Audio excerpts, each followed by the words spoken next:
नमस्कार जोहार सभी को अपने पसंदीदा यूट्यूब चैनल दीप दृष्टि पाठशाला पे। दोस्तों, आज का हम लोगों का ये जो सेशन होगा वो सेशन साइंस के ऊपर रहेगा। साइंस में जैसा कि आप सभी जानते हैं कि हम लोग जो है एमसी क्वेश्चन के रूप में देख रहे हैं। एक लक्ष्य सीरीज कह के हम लोग लाए हैं और इसी लक्ष्य सीरीज का हम लोग आज अगला सेशन को करेंगे, है ना।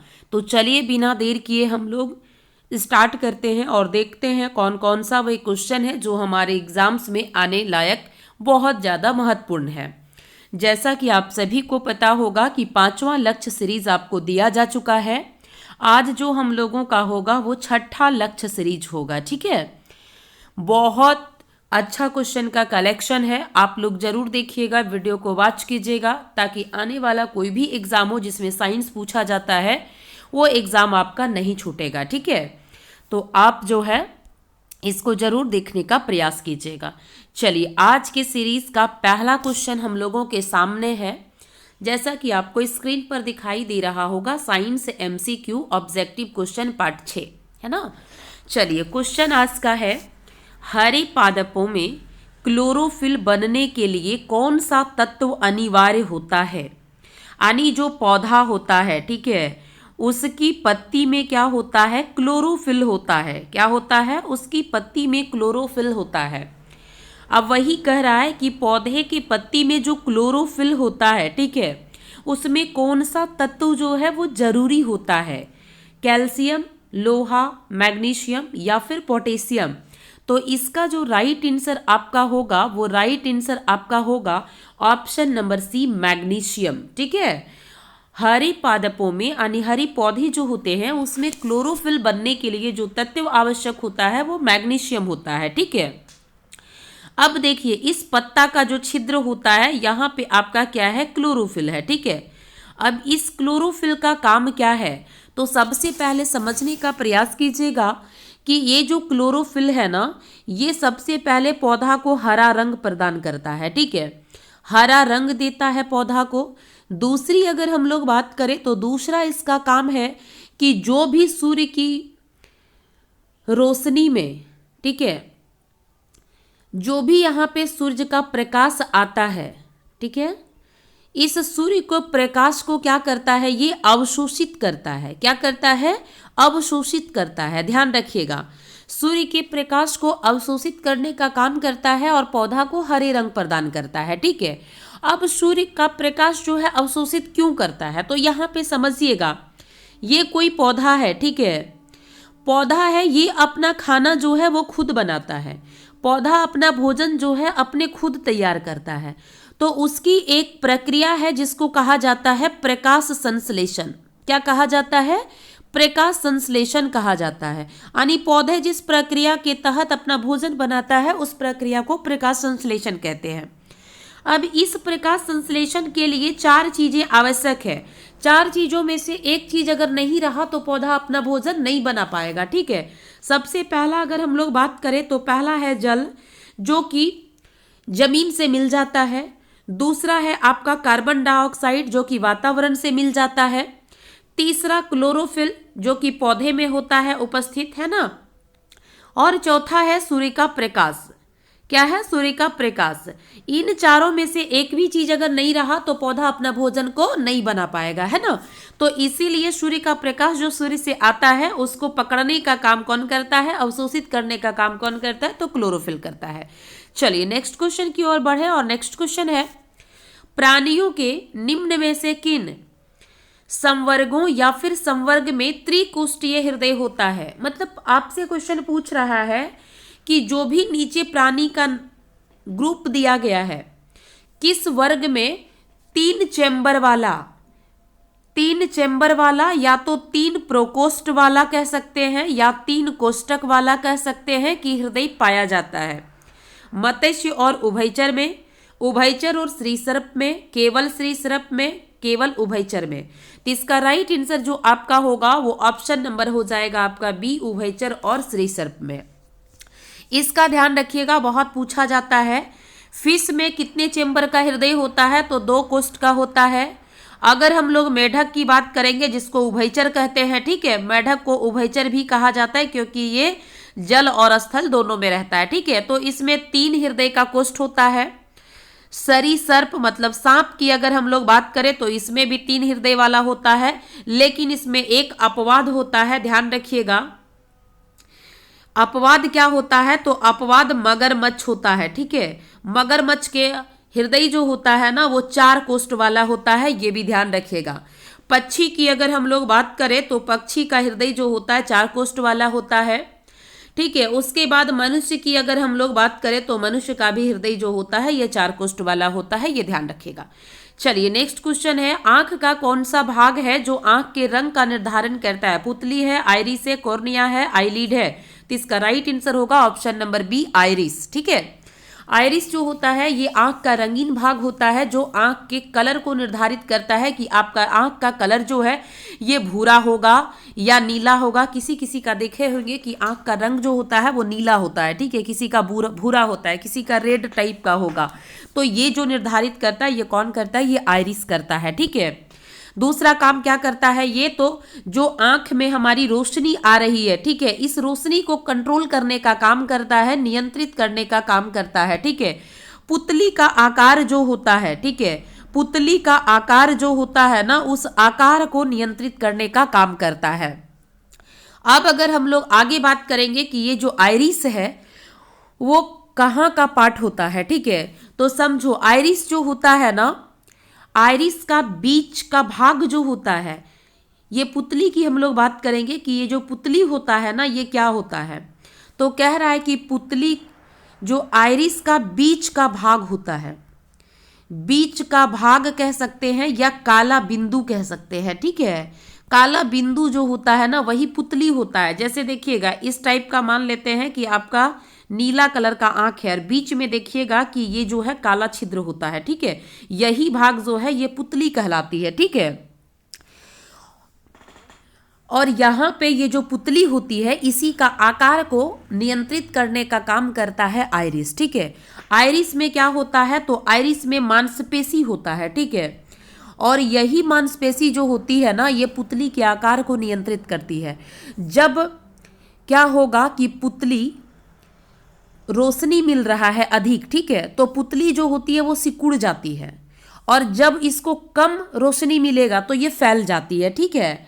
इसका काम यही है, अपोजिट चलती है ये, तो ध्यान रखिएगा इसको। अगला क्वेश्चन की ओर बढ़े हम लोग, और अगला क्वेश्चन है, निम्नलिखित में से किसमें ध्वनि गमन नहीं कर सकती है?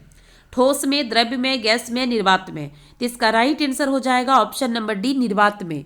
ध्वनि जो होती है ये निर्वात में गमन नहीं कर सकती है क्योंकि ध्वनि जो होती है ना इसको गमन करने के लिए माध्यम की जरूरत होती है। जब तक माध्यम नहीं होगा तब तक ध्वनि गमन नहीं करेगी, ठीक है।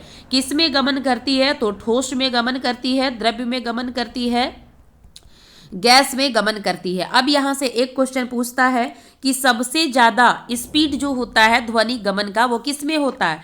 तो सबसे ज्यादा ठोस में होता है, उसके बाद द्रव्य में होता है, उसके बाद गैस में होता है, ये ध्यान रखिएगा। पहला क्वेश्चन यहाँ, दूसरा क्वेश्चन यहाँ। तीसरा क्वेश्चन की अगर हम लोग इसमें बात करें तो ध्वनि जो होता है एक प्रकार का ऊर्जा होता है, ठीक है, जो कंपन से पैदा होता है, और ध्वनि जो होता है वो आंतरिक तरंग होता है, ये ध्यान रखिएगा। ये क्या होता है? आंतरिक तरंग होता है, ठीक है। अब हम लोग 0 डिग्री सेल्सियस पर अगर बात करें कि ध्वनि का स्पीड क्या होता है तो 332 मीटर पर सेकेंड होता है, इसको भी याद रखिएगा, ठीक है। अब अगर हम लोग पानी और हवा में अगर बात करें ध्वनि का स्पीड क्या होता है तो पानी में ध्वनि का स्पीड जो होता है 1500 मीटर प्रति सेकेंड होता है, और हवा में 344 मीटर प्रति सेकेंड होता है, लगभग 20 डिग्री सेल्सियस पर, ये भी ध्यान रखिएगा।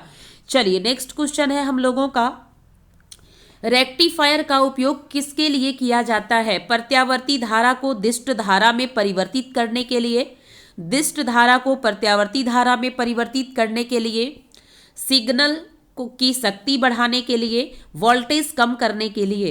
तो इसका राइट आंसर जो आपका होगा ये ऑप्शन नंबर आपका ए हो जाएगा।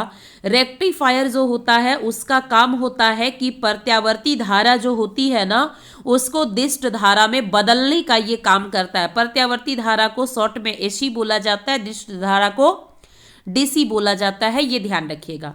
चलिए नेक्स्ट क्वेश्चन है, मात्र 2 उत्तक यानी शरीर में 2 कौन सा उत्तक है जो खून से ऑक्सीजन प्राप्त नहीं करता है? नाखून और कॉर्निया, त्वचा और मस्तिष्क, अंगुलियां और नाक, पैर और भुजा। तो इसका राइट आंसर हो जाएगा ऑप्शन नंबर ए, नाखून और कॉर्निया जो होता है वो खून से ऑक्सीजन प्राप्त नहीं करता है। और ये जो नाखून और कॉर्निया होता है ये क्या होता है? एक प्रकार का उत्तक होता है, ठीक है, ध्यान रखिएगा। दूसरा क्वेश्चन, कॉर्निया से ये समझ लीजिए कि आंख का कौन सा भाग है जो कि दान दिया जाता है, ठीक है, तो ये कॉर्निया ही दान दिया जाता है, आप लोग इसको याद रखिएगा। चलिए नेक्स्ट क्वेश्चन है, और नेक्स्ट क्वेश्चन है, निम्न में से कौन सी गैस जल में घुलकर अम्लीय विलयन बनाती है? Carbon dioxide, oxygen, nitrogen, hydrogen. तो इसका राइट आंसर जो आपका हो जाएगा वो आपका हो जाएगा कार्बन डाइऑक्साइड, ठीक है। कार्बन डाइऑक्साइड गैस जो होता है ये जब जल में घुल जाएगा तो ये क्या बनाता है? ये अम्लीय विलयन को तैयार कर देता है, ठीक है। दूसरी बात अगर हम लोग बात करें तो कार्बन डाइऑक्साइड जो होता है ये जब पानी के साथ घुलेगा ना तो ये घुल कर कौन सा एसिड बनाता है? अम्लीय विलयन तो बनाता है, लेकिन अम्ल बना देता है, तो कौन सा अम्ल बना देता है? तो ध्यान रखिएगा, ये थोड़ा सा डीप क्वेश्चन है, ठीक है। कार्बोनिक अम्ल बनाता है। कौन सा अम्ल बनाता है? तो कार्बोनिक अम्ल बनाता है। कार्बोनिक अम्ल की अगर हम लोग बात करें तो एक प्रकार से देखा जाए तो एक ये जो है ना कमजोर अम्ल होता है। कैसा अम्ल होता है? ये कमजोर अम्ल होता है। इसका सूत्र की अगर हम लोग बात करें कार्बोनिक अम्ल का तो इसका सूत्र होता है H2CO3, ठीक है, ये ध्यान रखिएगा। यहां से 3 क्वेश्चन आपका पूछा जा सकता है।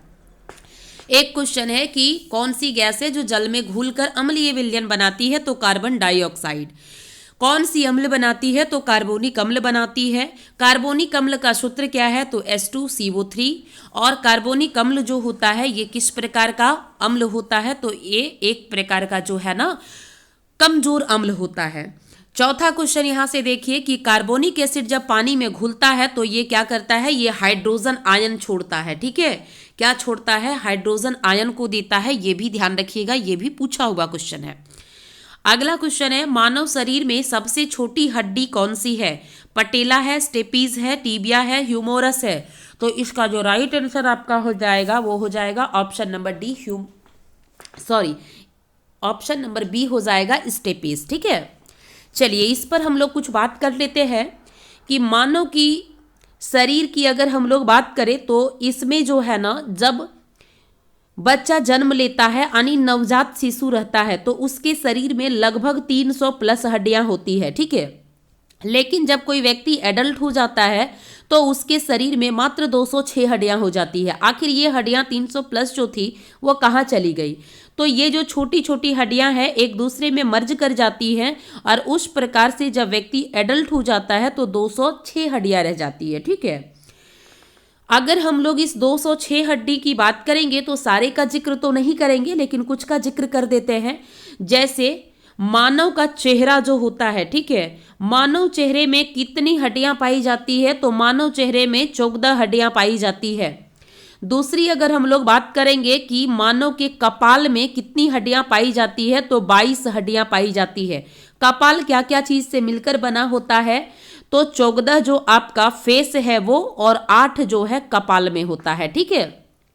इसीलिए मानव का खोपड़ी जो होता है ना उस खोपड़ी में टोटल जो है वो कितने होते हैं हड्डियां? तो 22 हड्डियां होते हैं, ठीक है। ये चीज ध्यान रखिएगा।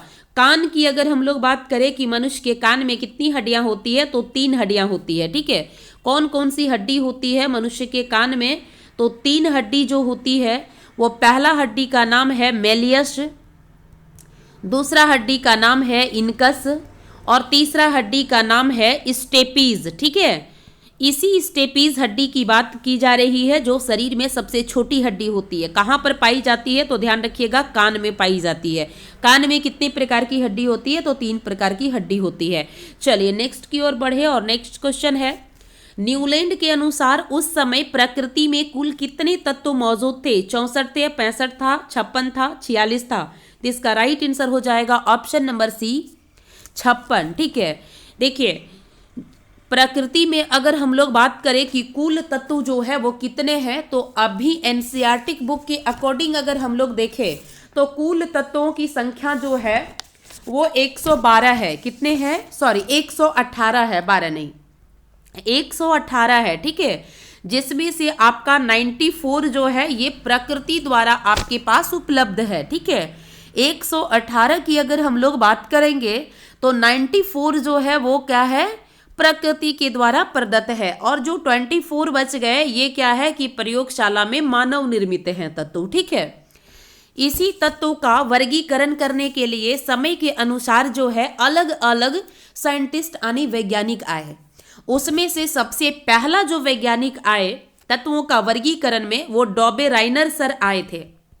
ठीक है, डॉबे राइनर सर क्या किए कि कुछ तत्वों को लिए और उनका 3-3 का वो ग्रुप बना दिए। ठीक है, और ये 3-3 का जब ग्रुप बनाए तो इनका जो है ना लगभग 12 तत्वों तक चला, उसके बाद इनका फेल्यूर हो गया। ठीक है, उसके बाद जो है न्यूलैंड साहब आए। यही न्यूलैंड साहब आए थे जिनके बारे में यहाँ पूछा जा रहा है। ठीक है, इनके समय में कुल तत्वों की संख्या जो थी वो कितने थी? 56 थी। ठीक है, इन्होंने एक टेबल बनाया और एक टेबल में ये बताया कि हर तत्व जो होगा ना वो 8वां तत्व जो होगा एक दूसरे के सिमिलर होगा, मतलब समान गुण रखेगा। जैसे 1 2 3 4 5 6 7 और ये जो 8वां आएगा इन दोनों का गुण जो है ये मैच करेगा। ठीक है, उसके बाद इनका भी कुछ हद तक सही रहा, लेकिन फिर बीच में जाकर इनके में भी क्या है कि कुछ कमियां देखने को मिलता है। ठीक है, कमियां देखने को मिलता है तो इनको सुधार करने के लिए मेंडलीफ सर आते हैं।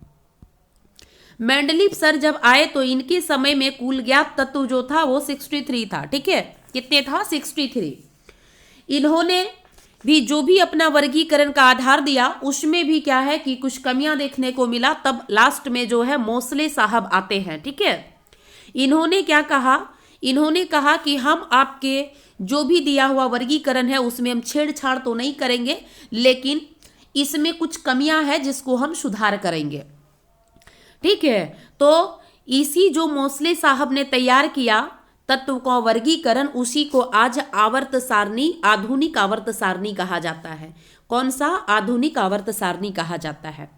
चलिए नेक्स्ट क्वेश्चन है, और नेक्स्ट क्वेश्चन है हम लोग का, अल्जाइमर रोग मानव शरीर के किस अंग को मुख्य रूप से प्रभावित करता है? मस्तिष्क, हृदय, यकृत, फेफड़ा। तो इसका राइट आंसर हो जाएगा ऑप्शन नंबर ए, किसको? मस्तिष्क को। ठीक है, अल्जाइमर रोग जो होता है ना ये मस्तिष्क को प्रभावित करता है, यानी ये मस्तिष्क का रोग है, ध्यान रखिएगा इसको।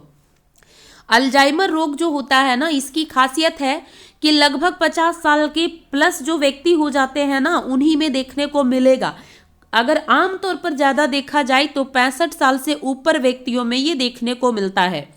और जब किसी व्यक्ति को अल्जाइमर रोग हो जाता है तो सोचने समझने की जो क्षमता होती है ना, सोचने समझने याददाश्त की जो क्षमता होती है ये कमजोर हो जाती है, यानी कम होने लगती है। ठीक है, कौन सी बीमारी में? अल्जाइमर बीमारी में। तो इसको भी ध्यान रखिएगा। अगला क्वेश्चन है, हमारी वायुमंडल में ऑक्सीजन की मात्रा लगभग कितनी है? 0.3%, 0.03%, 0.003%, 0.0003%। तो इसका जो राइट आंसर आपका हो जाएगा वो क्या हो जाएगा? 0.03% हो जाएगा। ठीक है, क्या हो जाएगा? 0.03% हो जाएगा। एक चीज थोड़ा सा ध्यान रखिएगा इसमें। ठीक है, इससे क्वेश्चन और पूछा जाता है, थोड़ा सा बता दे रहे हैं। ठीक है, ये जो मोसले साहब जब आए ना आधुनिक आवर्त सारणी दिए तो इनके आवर्त सारणी जो थी उसमें 18 वर्ग था। ठीक है, ये पूछा जाता है, ध्यान रखिएगा। और 7 क्या था? आवर्त था। ठीक है, क्या था? 7 आवर्त था। ये जो आपके न्यूलैंड साहब का 56 जो तत्व था, ये तत्व जो है स्टार्ट हुआ था आपका हाइड्रोजन से प्रारंभ हुआ था, ये पूछा जाता है, हमको अभी याद आया। ठीक है, और ये जो है कैल्शियम तक जाता है और नियम जो है इसका फ्लॉप हो जाता है। ठीक है, लेकिन समाप्त कहाँ होता है, थोरियम में समाप्त होता है, यानी हाइड्रोजन से स्टार्ट थोरियम में ये समाप्त होता है। चलिए आगे की ओर हम लोग बढ़े तो अगला हम लोगों का क्वेश्चन क्या था, तो हम लोगों का अगला क्वेश्चन यहाँ पे था, किसके बारे में हम लोग देख रहे थे, हम लोग वायुमंडल में ऑक्सीजन की मात्रा लगभग कितनी होती है, सॉरी ऑक्सीजन की नहीं होगी यहाँ पे, कार्बन डाइऑक्साइड CO2 की, ठीक है, यहाँ पे थोड़ा सा सुधार लीजिएगा, कार्बन डाइऑक्साइड की मात्रा 0.03%, ठीक है। वैसे बता देते हैं वायुमंडल में अगर गैसों की बात की जाए तो सबसे ज्यादा जो है ना गैस होता है नाइट्रोजन, ठीक है, जो कि कितना होता है तो 78% होता है। ऑक्सीजन की बात करें तो 21% लगभग होता है।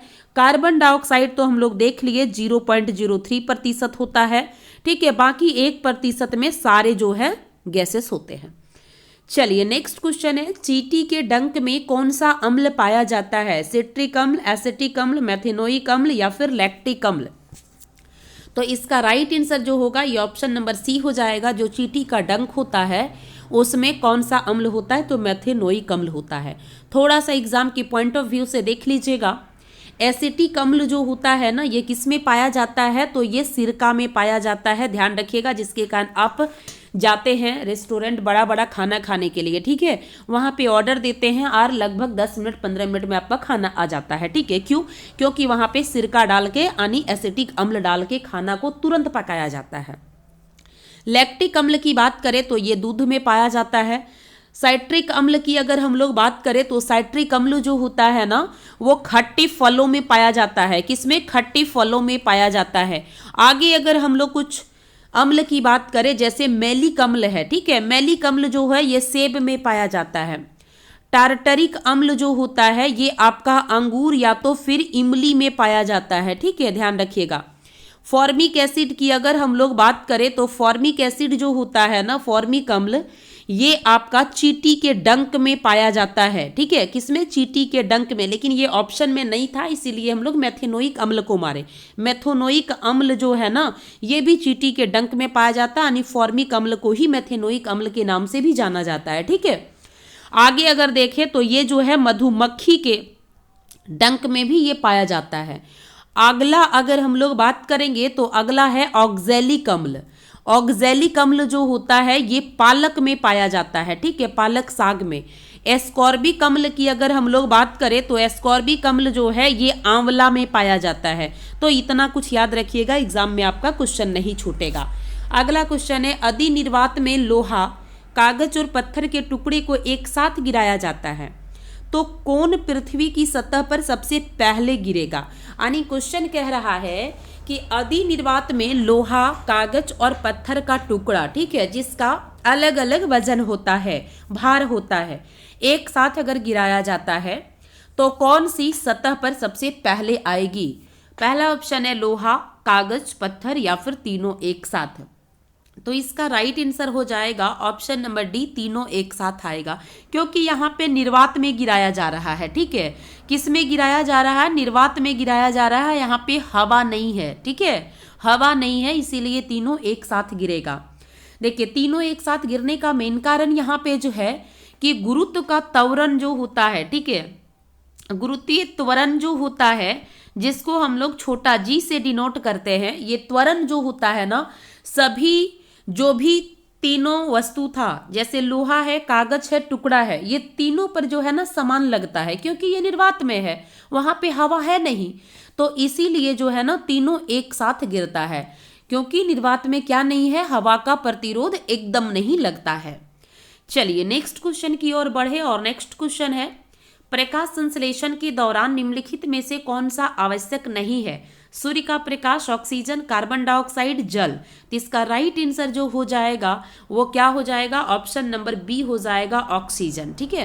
प्रकाश संश्लेषण जब होता है ना तो उस समय 4 चीजें का जरूरत होता है। सबसे पहले कार्बन डाइऑक्साइड, जल का होता है, क्लोरोफिल का होता है और सूर्य का प्रकाश होता है, ठीक है। और यहाँ पे जो है ऑक्सीजन जो है ये नहीं होता है, तो इसका राइट आंसर हो जाएगा ऑप्शन नंबर बी, ठीक है। चलिए नेक्स्ट क्वेश्चन की ओर बढ़े और नेक्स्ट क्वेश्चन है और आज के सेशन का लास्ट क्वेश्चन है, निम्नलिखित में से किस तत्व की कमी से घेंघा रोग होता है? नाइट्रोजन, कैल्शियम, फास्फोरस या फिर आयोडीन? तो इसका राइट आंसर हो जाएगा option number D, iodine. Iodine की आपके शरीर में अगर कमी हो जाएगी तो घेंघा रोग, जिसको ग्वाइटर रोग भी कहा जाता है, ठीक है, ये ध्यान दीजिएगा। चलिए तो आज का सेशन यहीं पे समाप्त होता है, लेकिन सेशन को समाप्त करने से पहले एक छोटी सी रिक्वेस्ट आप सबों से है, अगर आप लोग चैनल पर नए हैं तो प्लीज़ चैनल को सब्सक्राइब कर लीजिएगा, ताकि आप सबों के लिए इसी तरह का वीडियो हम लेकर आते रहें और आपका एग्ज़ाम जो है बहुत अच्छा से अच्छा जाए और आप एग्ज़ाम में अच्छा स्कोर कर सकेंगे। अगर वीडियो अच्छा लगा तो वीडियो को लाइक कर दीजिएगा, एक प्यारा सा कमेंट्स कर दीजिएगा, ताकि मोटिवेट होकर हम आप सबों के लिए बहुत ज़्यादा मेहनत करके इसी तरह का क्लास लाते रहें। दोस्तों के साथ शेयर भी कर दीजिएगा ताकि लोगों तक ये जानकारी जो है ये पहुंच सके। अगला जो हम लोगों का सेशन रहेगा वो लक्ष्य सीरीज हम लोग का 7 रहेगा, ठीक है। चलिए तो हम लोग आज का सेशन को यहीं पे समाप्त करते हैं। बहुत बहुत धन्यवाद सभी को, बाय बाय, टेक केयर।